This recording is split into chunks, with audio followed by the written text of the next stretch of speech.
बहुत बहुत स्वागत है दोस्तों आपका आईक्यूब एजुकेशनल ग्रुप पे। और अभी हम लोग अध्ययन कर रहे हैं केमिस्ट्री का एक महत्वपूर्ण पार्ट जिसका नाम है पदार्थ का वर्गीकरण। और पदार्थ के वर्गीकरण में हम लोग बात कर चुके हैं सभी प्रकार की अवस्थाओं पर, और पदार्थ की जो अवस्था परिवर्तन होता है उसके कुछ महत्वपूर्ण आयामों पर बात कर चुके हैं।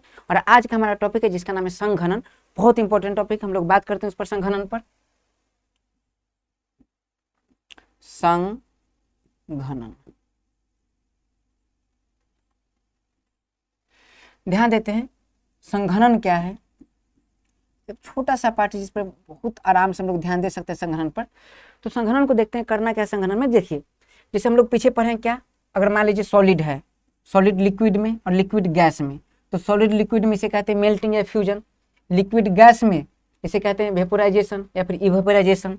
उसके बाद अगर देखिए गैस अगर लिक्विड में तो इसे कहते हैं संघनन, और लिक्विड अगर सॉलिड में इसे कहते हैं सॉलिडिफिकेशन।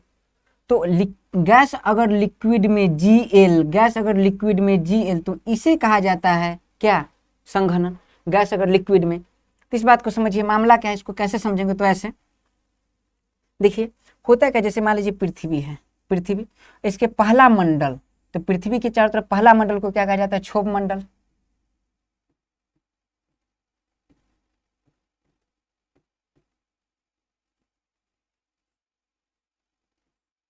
क्षोभ मंडल, क्षोभ मंडल याद रखना है 0 से 13 किलोमीटर के रेंज में होता है, लगभग 13 किलोमीटर के आसपास। अब मैं बता दूं क्षोभ मंडल में जो टेम्परेचर होता है, टेम्परेचर वो क्या करती है, ह्रास नियम पर काम करती है। ह्रास नियम का मतलब होता है जैसे जैसे हाइट बढ़ेगी, जैसे जैसे हाइट बढ़ेगी वैसे उसका टेम्परेचर घटेगा। मतलब पर किलोमीटर के हिसाब से, मान लीजिए कि 1 किलोमीटर ही, तो पर किलोमीटर के हिसाब से लगभग 6 डिग्री सी टेम्परेचर डिक्रीज करती, इस बात को याद रखना है। अगर क्षोभ मंडल में हम लगभग, याद रखना है, 1 किलोमीटर ऊपर जाते हैं तो लगभग लगभग लगभग 6 डिग्री सी टेम्परेचर डिक्रीज करती, 6 डिग्री सी टेम्परेचर डाउन हो जाती, कम जाती है। तो मामला ऐसे समझना कि मान लीजिए, ऐसे इस बात को समझिए क्षोभ मंडल में, तो मान लीजिए कि यहाँ पानी की लहर है, और पानी की लहर है, मान लीजिए पानी की लहर है, पानी पानी पानी पानी पानी पानी पानी पानी पानी, और ब्लू है, जैसे भी पानी पानी है। मान लीजिए कि सूर्य का प्रकाश पड़ा, और सूर्य की प्रकाश पड़ेगी तो मैं बता चुका हूं कि प्रत्येक पदार्थ में काइनेटिक एनर्जी समान नहीं होता, कभी किसी काइनेटिक एनर्जी ज्यादा तो किसी का कम। जिसकी काइनेटिक एनर्जी ज्यादा, और सूर्य का प्रकाश अगर यहाँ पड़ी, सूर्य की प्रकाश अगर, सूर्य है इसकी प्रकाश अगर पड़ी, तो सूर्य के प्रकाश पड़ने के बाद याद रखना है कि काइनेटिक एनर्जी ऐसे ही ज्यादा, और काइनेटिक एनर्जी जिसकी ज्यादा वह बहुत जल्दी द्रव अवस्था में बदल जाएगी, गैस अवस्था में बदल जाएगी। तो गैसेस अवस्था में बदल जाएगी, और गैस याद रखना द्रव से हल्का होता है। गैस टेम्परेचर पड़ने पर कोई पदार्थ उसका कण दूर जाता है, और कण दूर जाएगा, उसकी डेंसिटी कमेगी, डेंसिटी कमेगी, वो हल्का हो जाएगा, हल्का हो जाएगा तो याद रखना है उड़ के कहाँ जाएगी, ऊपर। ज्योग्राफी अगर आप पढ़ें तो ज्योग्राफी में अगर देखने का प्रयास करें, ज्योग्राफी को अगर देखने का प्रयास करिए तो देख लीजिए भारत का क्षेत्र है।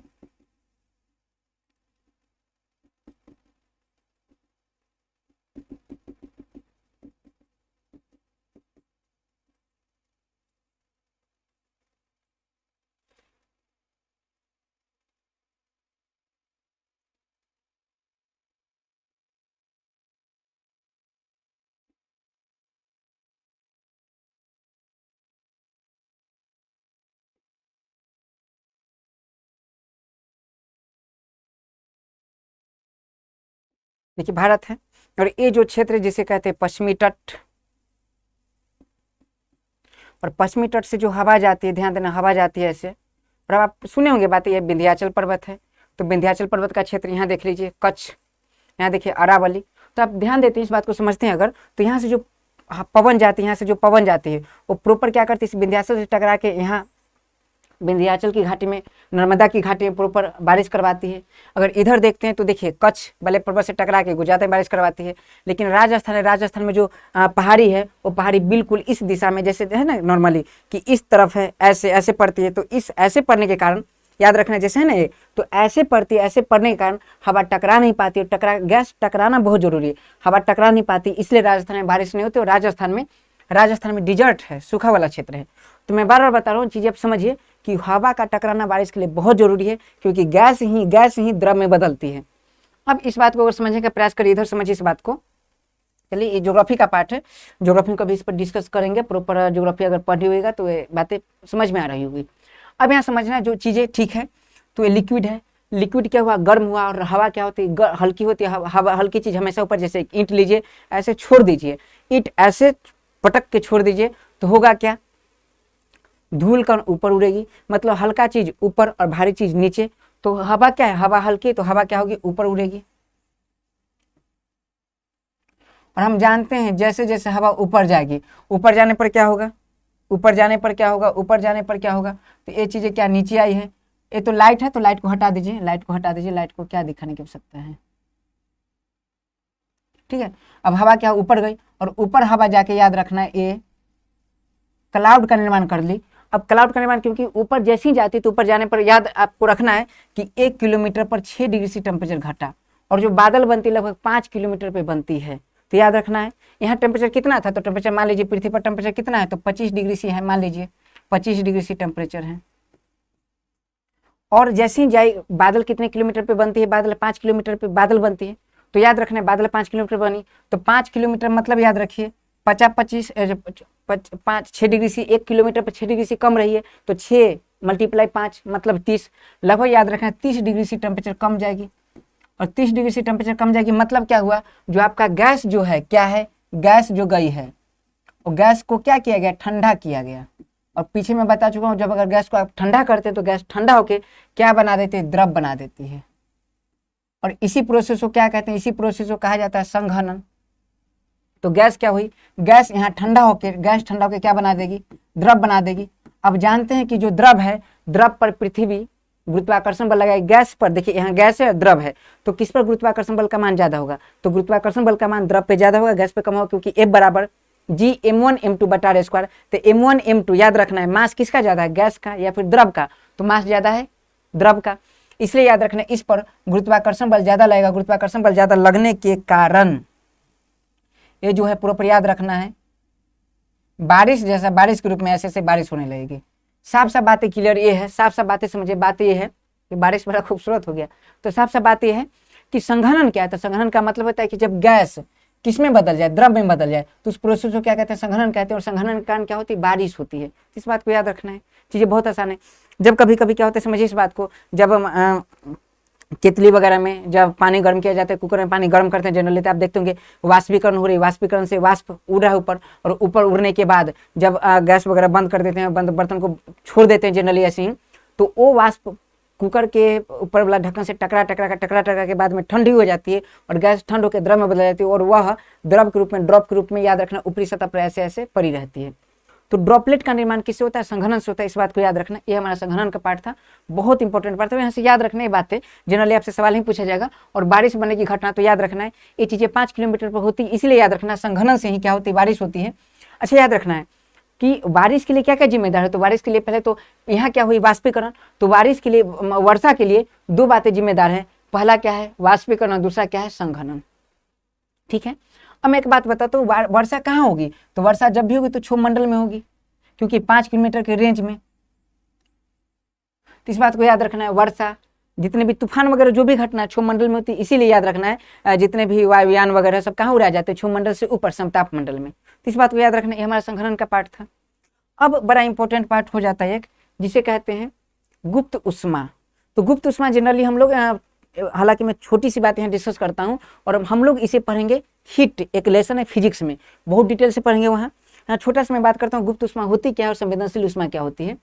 तो याद रखना अवस्था परिवर्तन के लिए बहुत इंपॉर्टेंट, अवस्था परिवर्तन के अंतिम टॉपिक है, उसके बाद हमारा लेसन जनरली एंड हो जाएगा। तो देखिए अवस्था परिवर्तन के लिए, देखिए अब जनरली हम पढ़ेंगे उष्मा।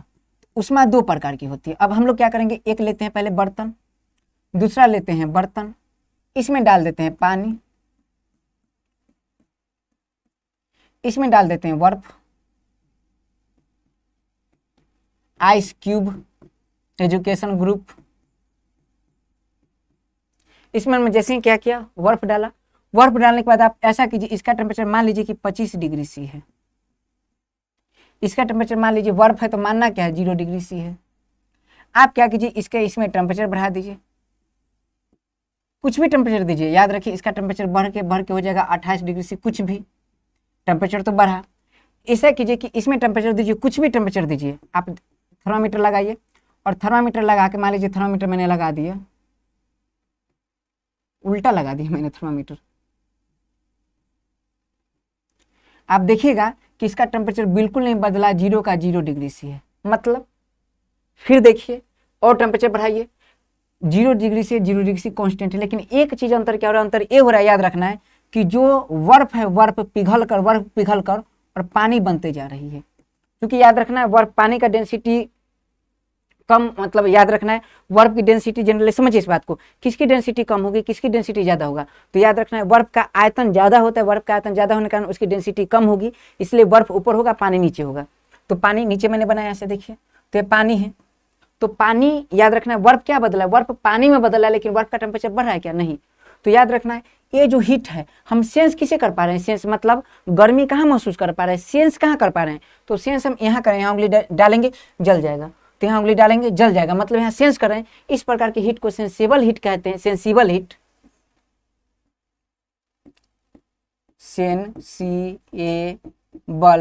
हीट, क्योंकि यह हीट हमें संवेदना देती है, इसे संवेदनशील उष्मा कहते हैं, संवेदनशील उष्मा कहते हैं। और ये जो हीट है ये बिल्कुल हमें संवेदना नहीं दी, सेंस नहीं दी, ऐसे हीट ये छुपा हुआ उष्मा है, छुपा हुआ उष्मा, इसे हम गुप्त उष्मा कहते हैं। अब होता क्यों है इसे बताता हूं, इसे क्या कहते हैं, गुप्त उष्मा कहते हैं। अब याद रखना मैंने हीट दिया, गया कहाँ, तो मैंने जो हीट दिया था ये हीट कहीं ना कहीं टेम्परेचर नहीं बढ़ा रही है, इसने क्या किया, इसे ये अवस्था परिवर्तन में काम करने लगा। तो अगर पूछे संवेदनशील उष्मा का काम क्या है, तो संवेदनशील उष्मा का काम है हीट को बढ़ाना, हीट को बढ़ाना। लेकिन गुप्त उष्मा का काम क्या है, तो गुप्त उष्मा का काम है साफ साफ भाई साहब, साफ साफ इसका काम है क्या, तो याद रखना अवस्था परिवर्तन करना। अब याद रखिए कब तक टेम्परेचर नहीं बढ़ेगा, थर्मामीटर लगा रहिए, जब तक पूरा का पूरा बर्फ पानी में न बदल जाए। एक गुप्त उष्मा क्या है, वैसा उष्मा जो छुपा हुआ हो, छुप कर काम करे, हाइड एंड सीक खेले हैं, छुप कर काम करे, छुप कर काम करे, जैसे रॉ छुप के काम करे, उसे क्या कहते हैं, गुप्त उष्मा कहते हैं। अवस्था परिवर्तन, गुप्त उष्मा का काम क्या है, अवस्था परिवर्तन करना। क्या गुप्त उष्मा आपको समझिए, क्या गुप्त उष्मा से टेम्परेचर बढ़ेगा, तो गुप्त उष्मा से कभी टेम्परेचर नहीं बढ़ेगा, गुप्त उष्मा से होगा क्या, तो गुप्त उष्मा से याद रखना अवस्था परिवर्तन होगा। उसके बाद अगर टेम्परेचर बढ़ रहा है तो मतलब साफ साफ मामला क्या है कि वो संवेदनशील उष्मा होगा। अब देखिए इसके बाद भी बहुत बात है, ये बातें कंप्लीट नहीं हुआ, लेकिन इस बात को आप लोग यहीं आपको बर्दाश्त करना है, शांत होकर रहना है, क्योंकि इसको मैं इसमें ज़्यादा पढ़ाऊंगा तो केमिस्ट्री के साथ खिलवाड़ हो जाएगा। हम इसे अप्लाई करेंगे फिजिक्स में, ठीक है, ग्राफ के माध्यम से देखेंगे और चीज़ें आपको बहुत बेहतरीन समझ में आएगी, यकीन मानिए। और आपको इंतजार करना होगा हीट के लिए, आपको बहुत जल्दी हीट मिल जाएगा, और उसके लिए तो हम उसी में पढ़ेंगे। बस आपको इतना याद रखना है, गुप्त उष्मा और संवेदनशील उष्मा। गुप्त उष्मा को लैटेंट हीट कहते हैं, लैटेंट हीट, LH से सूचित करते हैं, लैटेंट हीट।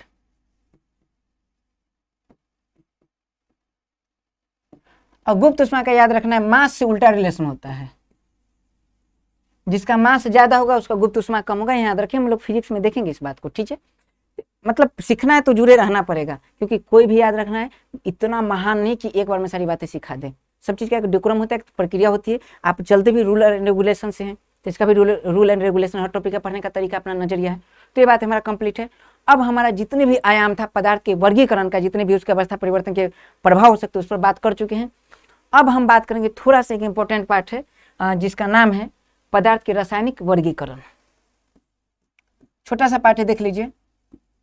जैसे देखिए पदार्थ, तो पदार्थ के कितने वर्गीकरण थे। पदार्थ के अगर वर्गीकरण की बात करें तो वर्गीकरण 2 प्रकार के थे।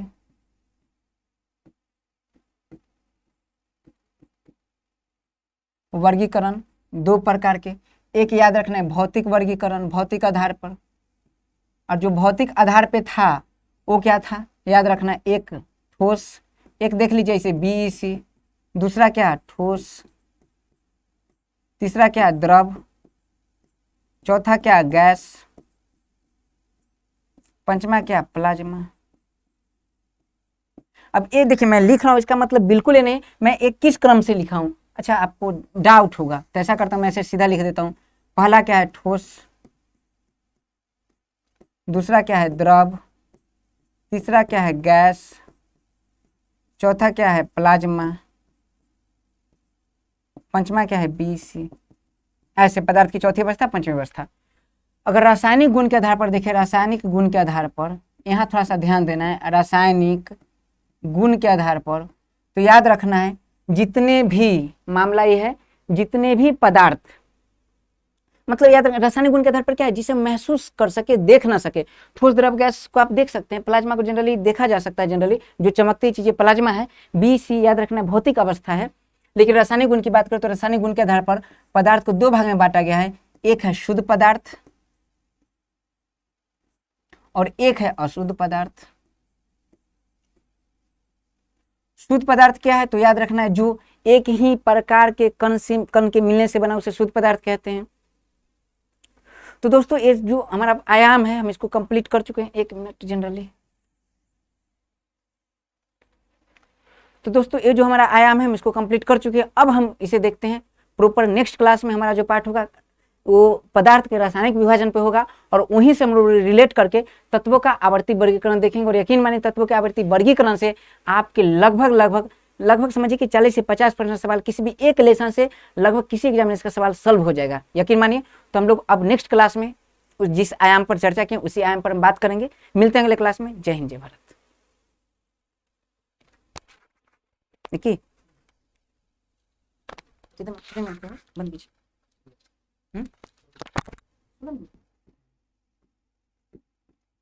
अब देखिए पदार्थ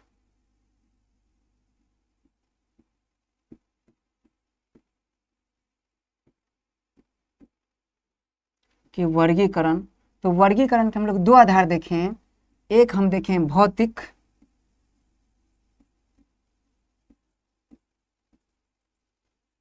और एक आधार देखें जिसका नाम है रासायनिक।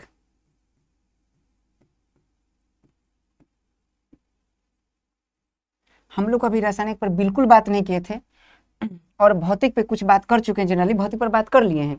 और भौतिक में देखे तुम्हारा जो आयाम था वो सबसे पहले क्या देखे थे हम लोग, ठोस, फिर देखे थे द्रव, फिर देखे गैस, फिर देखे प्लाज्मा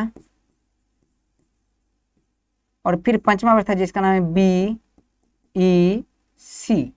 अच्छा रासायनिक की बात करें,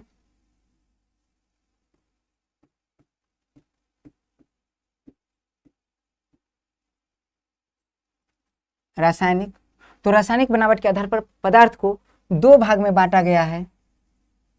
देखिए ये रासायनिक कुल मिला के ये डिसाइड करता है कि मिला हुआ या नहीं मिला हुआ है, मिलावट है या नहीं है। तो याद रखिए जहां मिलावट है उसे कहा गया अशुद्ध और जहां मिलावट नहीं उसे कहा गया शुद्ध। मतलब रासायनिक क्या डिसाइड करता है, मिलावट है या नहीं, तो जहां मिलावट है उसे क्या कहा गया, अशुद्ध, मतलब अशुद्ध पदार्थ। और जहां मिलावट नहीं है उसे क्या कहते हैं, शुद्ध पदार्थ।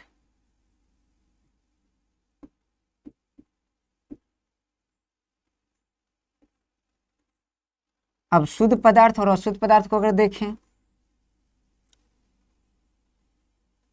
तो जो अशुद्ध पदार्थ जो मिलावट था, मिलावट को ही मिश्रण कहते हैं, इसलिए अशुद्ध पदार्थ को मिश्रण कहा गया। और जो शुद्ध पदार्थ है, शुद्ध पदार्थ को देखें आराम से तो दो बातें समझिए इस बात को। जैसे एक ऐसा शुद्ध पदार्थ, ध्यान देना है, जिसमें जो एक ही प्रकार के परमाणु से मिलकर बना हो, एक ही प्रकार के परमाणु से मिलकर बना हो, ध्यान रखना है, उसे कहा गया तत्व।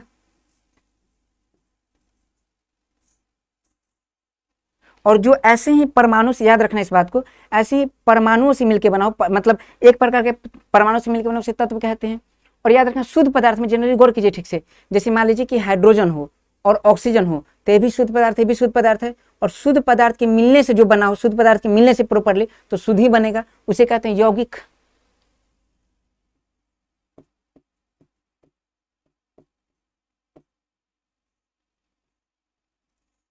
तो शुद्ध पदार्थ में कितने भाग, दो भाग, एक तत्व और दूसरा कौन सा, यौगिक। सोचिए अब जो तत्व है, तत्व को तीन भाग में बांटा गया है और एक को कहते हैं धातु। ये डायग्राम आपको याद रखना है तभी चीजें आपको आगे समझ में आएगी। मैं बार बार कर रहा हूँ, किसी भी लेसन में शुरू में मेहनत करने की आवश्यकता होती है, ठीक है। तो आगे ये चीजें बिल्कुल आसान हो जाएगी, शुरू में थोड़ा सा टफ लगेगा और चीजें आसान होती चली जाएगी, यकीन मानिए। बस आपको थोड़ा सा पेशेंस रख के साथ चलना है। तो एक पोर्शन इसे क्या कहते हैं, तत्व के तीन भाग हैं, एक को क्या कहते हैं धातु, एक को याद रखना उपधातु, और याद रखना तीसरे को क्या याद रखना है, अधातु, अधातु। तो यही मामला है। अब हम लोग धातु धातु उपधातु, अब पढ़ना कैसे मैं बताऊंगा। फिलहाल यौगिक थोड़ा सा सोचना इस पर, यौगिक पर। जैसे देखिए यौगिक समझिए, जैसे H2O मैंने लिखा, H2O, जैसे लिखा मैंने CO2, तो समझिए ये क्या है, किससे मिलके बना है, तत्व और तत्व से मिलके बना है। ठीक है, मिलावट इसमें भी ध्यान दीजिए। तो मिलावट जनरली देखिए निश्चित अनुपात में मिलावट है। मिलावट का मतलब होता है कैसे भी मिला दीजिए, सौंध दिए, ये मिलावट मिश्रण होता है। यौगिक क्या है, यौगिक जब दो या दो से अधिक तत्व निश्चित अनुपात में मिल जाए, निश्चित अनुपात में मिल जाए, उसे कहते हैं यौगिक। यौगिक शुद्ध पदार्थ है। तो अगर देखें ठीक से, यौगिक पर हम लोग बात करेंगे, अब डिटेल में बात करेंगे यौगिक, प्रॉपर एक क्लास ही यौगिक का लेंगे हम लोग। अब हम लोग का क्या पढ़ने का तरीका है, अब देखिए पढ़ने का क्या तरीका है, यही हमारा पूरा केमिस्ट्री डिसाइड करेगा पढ़ने का। बहुत आराम से समझिए चीजों को। अब हमारा अगला टारगेट होगा तत्व। तो तत्व प्रॉपर हम नहीं पढ़ेंगे, अब हम पढ़ेंगे तत्व के आवर्ती वर्गीकरण। एक लेसन है, उस लेसन को उठाएंगे और तत्व को वर्गीकृत कैसे किया गया है, धातु अधातु उपधातु में पीरियोडिक टेबल क्या है, तो वहां से प्रॉपरली याद रखिए केमिस्ट्री वही है। और जो आपके एग्जामिनेशन में जो मैक्सिमम सवाल आते हैं इनऑर्गेनिक केमिस्ट्री से आते हैं। हम लोग हालांकि उस पर बात नहीं की कि केमिस्ट्री कितने पार्ट होते हैं, कंपटीशन में बहुत ज्यादा आवश्यकता इसकी होती नहीं है, तो हम लोग समय किल करने से थोड़ा सा बचते हैं। जो इंपॉर्टेंट पार्ट है उसे मैं छोड़ता नहीं हूँ, जो इंपॉर्टेंट नहीं उसे छूता नहीं हूँ, बस याद रखना है। तो चीजें ठीक है। धातु अधातु उपधातु, तो हम लोग अगला पार्ट में क्या बात करेंगे, तत्वों के आवर्ती वर्गीकरण पे, और जो है ना पीरियोडिक टेबल, उसका तत्व वगैरह का कैसे कैसे मतलब विविधता किया गया, कैसे कैसे उसका इतिहास रहा है, जहाँ से सवाल आते हैं उस पर बात करेंगे। और इस लेसन को जब मैं कंप्लीट कराऊंगा आवर्ती वर्गीकरण को, तो यहाँ से प्रॉपर तत्व पर ध्यान देना है। वहाँ से लगभग याद रखना 40% के आसपास, 50% के आसपास सवाल आपसे सॉल्व हो जाएंगे पूरे केमिस्ट्री के। वो लेसन लंबा है थोड़ा सा, बस आपको पेशेंस रख के वो लेसन जरूर कंप्लीट कर लेना है। इसके बाद फिर उसके बेस पर बाकी लेसन को समझना आसान हो जाएगा। फिर दोस्तों इसी ऊर्जा के साथ, उमंग के साथ आपसे मिलते हैं हम लोग अगले क्लास में। जय हिंद, जय भारत। निक्की।